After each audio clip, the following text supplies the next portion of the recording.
Hey everyone, welcome to Becca's True Crime Corner.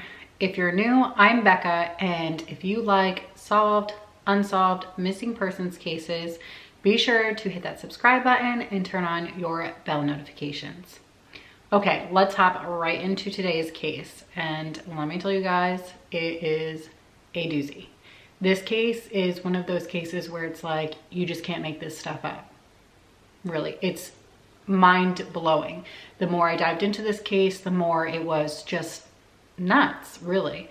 And make sure you stay tuned to the end because I have even more mind-blowing stuff that is affiliated with this case at the very end of this video. The case we're talking about today, as you can tell, is the Todt family murders. This case takes place in Celebration, Florida. This is a family of 5. The mother and the wife is Megan Todt, who is 42 years old. She was born on January 28th, 1977. Her profession was physical therapy, which as well her husband did, Anthony Todt, who was 44 years old. They had 3 children together. Alec Todt, who was born September 26, 2006. He was 13 years old. Tyler Todt, who was born on December 30th, 2008. He was 11 years old. And then Zoe Todt, who was born July 23rd, 2015. She was 4 years old. This family was originally from Connecticut, and they had moved to Celebration, Florida within the last year. Anthony and Megan had 2 physical therapy practices in Colchester, Connecticut. Anthony would work during the week in Colchester, and then on the weekends he would go home to Florida to spend time with his family. On a side note, before we completely dive into this case, I want to tell you guys how I happened to get involved in this case and choose it for my channel. My sister had contacted me last month and had sent me a link to this case and said, "You will not believe this. I know this man. I went to high school with him. He was a couple years ahead of me, and his sister was in my grade." If you don't know me, I am originally from Connecticut. And I'm from a small town right next to Colchester where they owned their practices. Completely small world because it's not that often you run into these type of situations and these cases, and there's bad areas in Connecticut, don't get me wrong, but Colchester and where I grew up is not one of them. Once I started looking into this case, it just was mind-blowing how complex and strange it was, and it was a must to do on my channel. All right, let's dive back into the case now. On December 29th, 2019, Anthony Todt's sister had called local police in Celebration, Florida to do a wellness check on the family. She hadn't heard from them in 2 days, and she knew that they had had the flu, and she was starting to get concerned. Police went to do a wellness check, and when they showed up to the home, nobody was answering the door. The blinds were all closed, so they could not see inside the house, and they went and talked to the neighbors. The neighbors didn't notice anything suspicious. There was nothing suspicious that they could tell from outside, so the police left. The family was known to travel a lot. I mean, like I said before, they were originally from Connecticut, so they were traveling back and forth. They would take weekend travel trips, and the children were homeschooled, so it wasn't completely unusual for the family to get away for a few days and not be noticed by the neighbors. It just wasn't suspicious because they did travel so much. On January 9th, 2020, federal agents notified the local sheriff's office in Celebration, Florida, that they were doing an investigation on Anthony Todt. They wanted to notify the sheriff's deputies that they had been trying to make contact with him for a couple days and they had no luck. On January 13th, 2020, Osceola County deputy sheriffs went to assist the federal agents from the Department of Human Services in an arrest warrant for Anthony Todt. This was at about 9 a.m. When the agents entered the home, they quickly found Anthony within the home, and once they found him, they did a safety check and checked around the entire home to make sure that he wasn't carrying any weapons, wasn't doing anything suspicious, and there wasn't any cause for concern in anybody's safety. When they walked around the house, they noticed upstairs all 4 bodies of his family. They were deceased wrapped in blankets, including the children and the wife, Megan, was the family dog, Breezy. The agents reported as soon as they opened the door to the house, they noticed the foul smell of decomposition. They were able to determine pretty much right away that the cause of death was homicide. At this time, when they were trying to take Anthony into custody, he was standing up and wobbling and wasn't able to focus, and he told the officers that he had taken a lethal dose of Benadryl. They took him to the hospital before arresting him to make sure that he wasn't dying too. It was later revealed that Megan Todt and her 2 older boys were stabbed, and the youngest child, Zoe, had no wounds. Of course, they are still waiting on toxicology reports, as they can take up to 6 to 8 weeks to come back and tell them if there was anything in their system. It was determined that these deaths had occurred towards the end of December. Mind you, they went to the house on January 13th to arrest him. And Anthony did confess to murdering his entire family.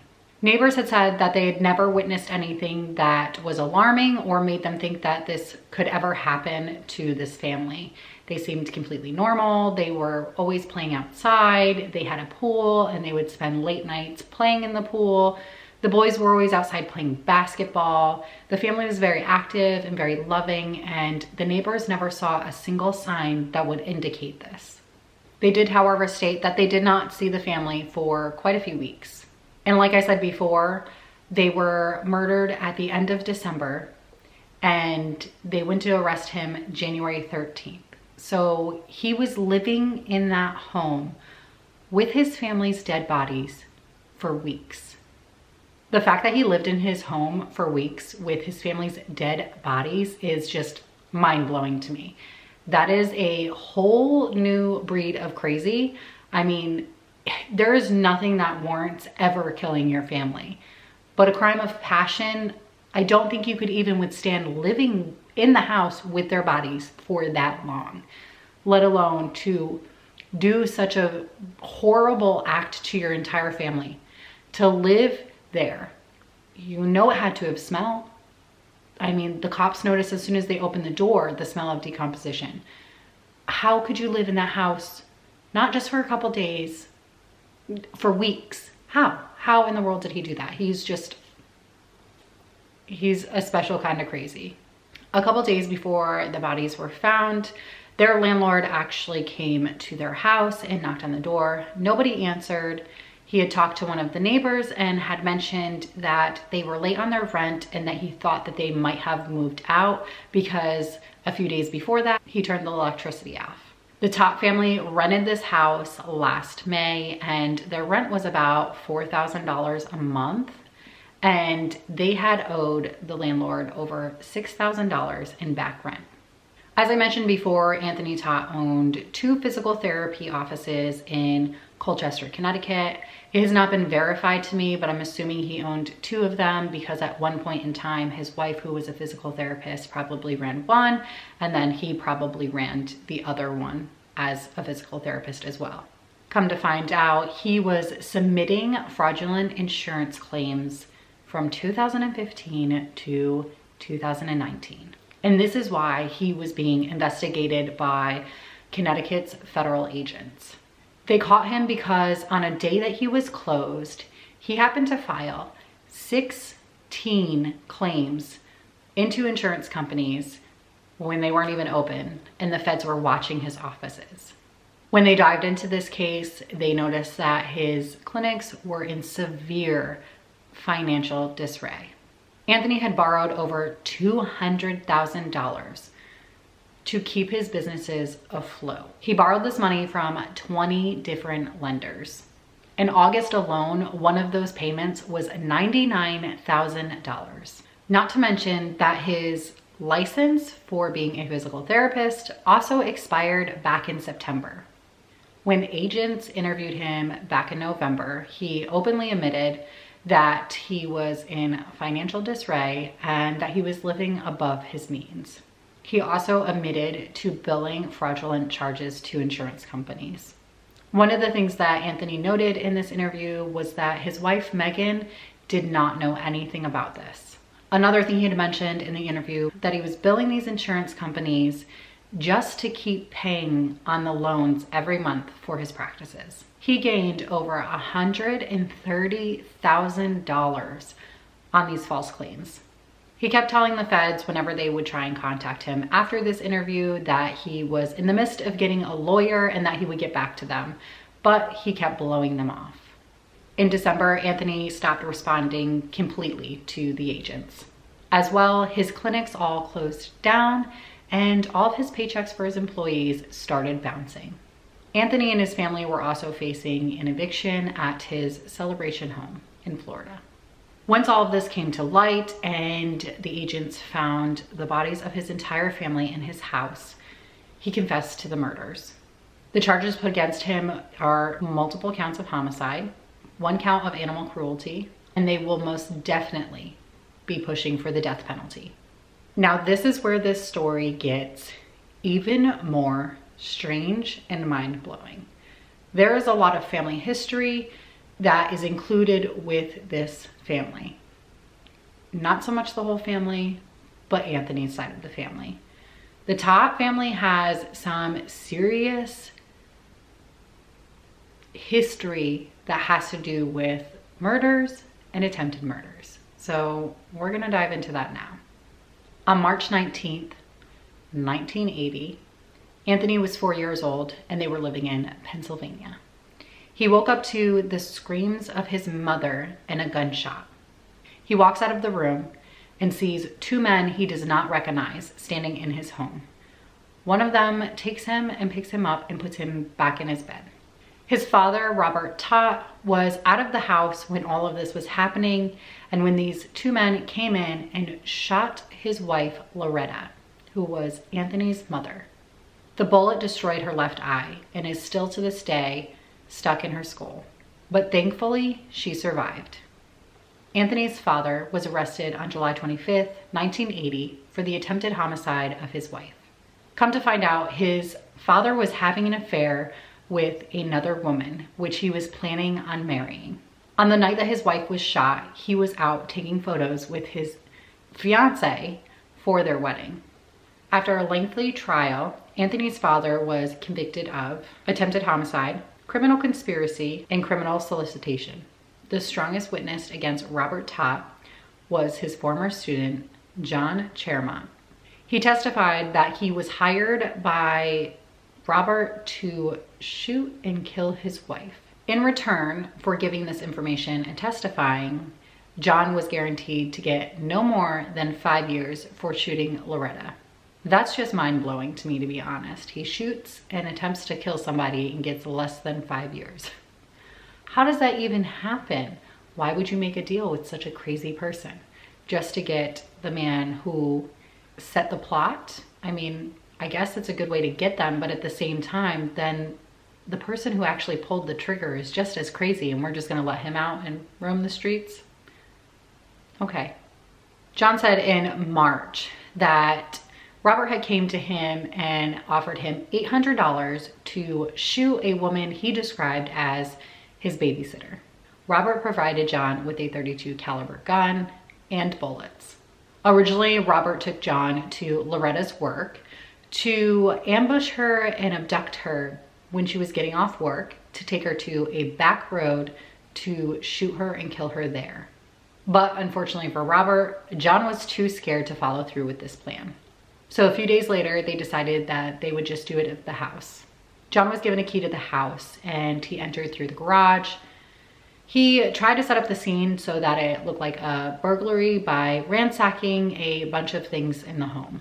After the shooting, during the court hearing, after the conviction is handed out, Robert's wife decides that this can't be true and doesn't believe that he had anything to do with it. She sticks by her husband's side and continues to stay with him through all of it.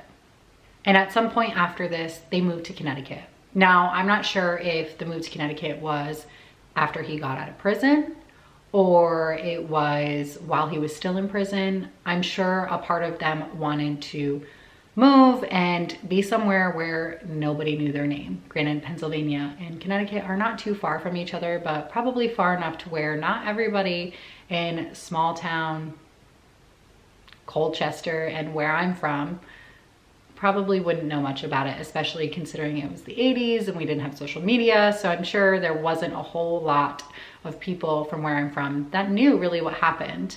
I mean, when I spoke to my sister about this, she said, you know, you could tell something happened to her, obviously, because her left eye was messed up, but it was never talked about in school. It was never said, nobody said anything. It was never mentioned, nobody asked. So, and my sister wasn't super close with the Todt family back then.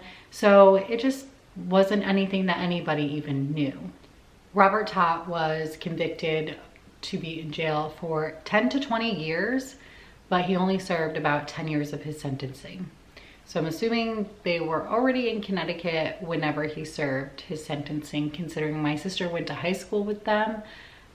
So they must have been there when he got out, and he must have been there when he was in high school. So my sister probably crossed paths with him, and that's just so wildly crazy. It's kind of crazy that she stuck by her man's side, but at the end of the day, I'm not gonna lie, maybe there's a part of her that feels like Chermont was out for her and he just plotted her husband into this. Although that seems kind of weird, and I don't know that I believe that. He was convicted, so I really do believe he was guilty, but at the end of the day, I'm sure it's hard for Loretta to believe that her husband wanted her dead and attempted to kill her. It's probably a lot easier sometimes to just sit back and say, that's not the truth, that's not what happened. I think it would be really hard for any of us to sit in her shoes and to judge or have an opinion on how she handled the situation or what she did. Like I said, this case is just completely winding and mind-blowing. It's not that often that you see a father try to kill his wife, be it he wasn't successful, but that was his end goal. And then to see his son go off 40 years later and murder his entire family. I have read articles and seen researches that, you know, say that this can't be something that a 4-year-old sees and witnesses and lives through and not be changed by it or harmed by it. And a part of me wonders if that was the beginning of his psychological problems, because there's just no way you murder your entire family, you live in the home for weeks with their dead bodies, and you're psychologically not messed up. And it just makes me wonder if he didn't witness the things he witnessed, if he didn't have to live through knowing that his father went to jail for attempting to kill his mother, if somewhere down the lines, maybe Anthony Todt could have been normal had he had a normal upbringing. All right, guys, that is all I have on this case this week because it is still such a new case. I will keep you posted and I will do updates as things change and evolve in this case. There's a good chance that he might plead guilty and there's no trial and no big, evidence reveal or anything like that. But if there is some type of big break in this case, I will definitely update you guys on it. Thank you so much for watching. Like I said, if you're new around here, make sure you hit that subscribe button. You do not want to miss the cases I have coming up. All right, guys, I will see you next week.